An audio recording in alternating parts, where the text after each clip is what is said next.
Guys, guess what? It's 8:48. Shocker, I am devastated. I am disappointed.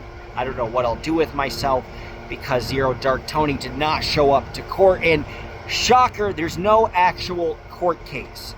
And Lord knows I tried. Lord knows I waited with the bow in my hands, all dressed up with nowhere to go. Showed up at 7:20. Zero Dark Tony said that he would show up between 7:30 a.m. to 8 o'clock a.m. Then he amended that and adjusted it to showing up at 8 o'clock to 8:30 a.m. I was there until 8:25, and then I went up.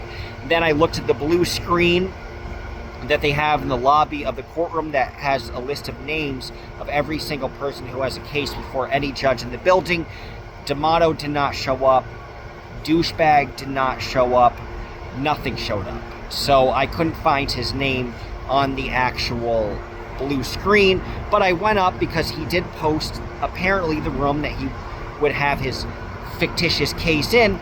I went up there, his name was not on the docket, and not only that, but there's no notification of any new filing filed. Now, to give ZDT some credit, it's entirely possible, as the bailiff said when she was asked about this, it's entirely possible with this ex parte that it doesn't get, that even if it was filed Friday, the judge might not get to it or look at it until about 3 p.m. on this date, until about 3 p.m. on a Monday.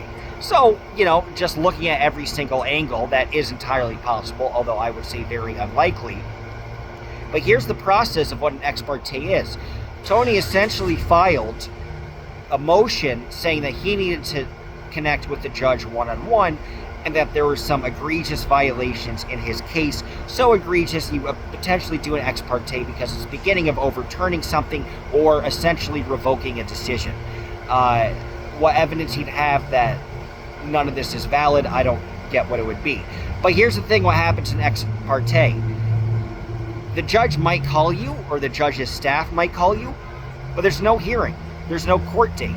So not only did Tony not show up, and it's a completely fictional case, not only did Tony reverse the petitioner and the respondent, because that's a normal thing. I mean, lawyers, good lawyers, they don't have a paralegal for that, right? They make mistakes and flip the petitioner respondent.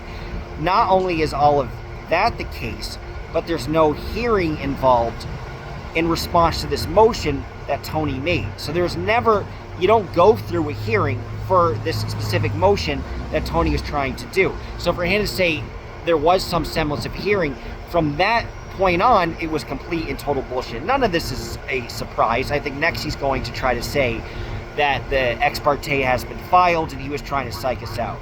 Who gives a shit? Obviously, that's not what's going to happen. By the way, guys, if you want to donate and show support, I do have my PayPal link and everything like that, because Lord knows I waited. And I also waited until about 8:40 just in case his lawyer suddenly popped up or I saw somebody that was not the case, because obviously he doesn't have a lawyer because that motherfucker is broke. But it looks like what this all means is, it looks like for Tony this is a decided and done case. There's nothing more to do about it. His ex parte, if he filed one, which he realizes he doesn't have a legitimate right to file, so I don't think he'll put in the effort to actually file. But what that means is all of this remains in place as he has nothing to work with. The other thing that means is, with him fraudulently sending a fraudulent document, what you're doing is you're sending fraudulent court information. What you're doing is you're creating obstruction of justice, because that could throw off somebody else involved in your case, and interfering with freedom of the press. I don't know the exact terminology, but I guarantee you both of those aspects could result in either misdemeanor or criminal charges. So ZDT could look at, in addition to violating his RO and continue to talk about Solomon, he's also looking at a potential charge for interfering with the press. That would be me in this specific example, and obstruction of justice. Because again, if he's making people put an effort for an aspect, a court case that doesn't exist, then that's illegal, and that could be chargeable. So the guy's if he was just doing this to put on a show, it was all bullshit, which it looks like he was, and he's so proud of himself and feels like he got a one-up over everybody. Well, guess what? You just made yourself even more liable to charges than you were before, you stupid asshole. So that's the rub, man. There's this is a dead case. It's a dead case in terms of Solomon successful. There's nothing more to do with it. An extra motion to connect to the judge will not be filed because Tony knows that he doesn't have a leg to stand on. I don't know how he's going to spin things. Apparently in his live, he did say that he was all just trying to mess with us and that he'll have some big news at 4 p.m. I doubt he will.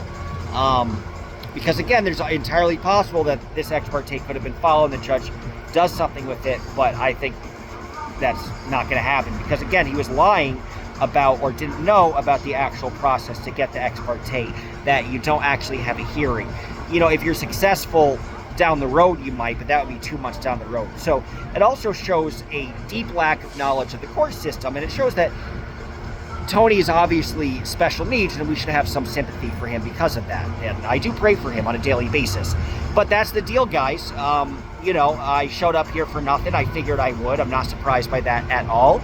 And I will say Solomon and his mother put in some actions. So there is an I won't go into too much detail out of respect for them, but there is now an awareness of the misfilings that he's done. So that will be addressed. And it looks like Streets LA is working with somebody that he knows at the DA's office to go forward with a lot of these charges. So I really do think the guy's days of freedoms are numbered, and he's just making it worse for himself for putting out false court information, of course, which he would have to act, which of course inconveniences and even harms the opposite person in that case. So he's looking at some really bad stuff. But wanted to report, even though it feels totally pointless. Thanks for hanging out with me on the live. Again, if you wanted to GoFundMe, all that jazz, Cash App, PayPal, I got it, and I'll see you for Henry in about, I think on Thursday. So I'll see you then, but we'll probably go live in the interim. And check out ZDT Abuse, Zero Dark Tony Abuse. They're a great archival source and informational source. I've used them a lot, so shout out to them for even giving me this idea to even show up, because I wasn't going to show up at all. So appreciate their work, and I will catch you guys on the flip side. Take care.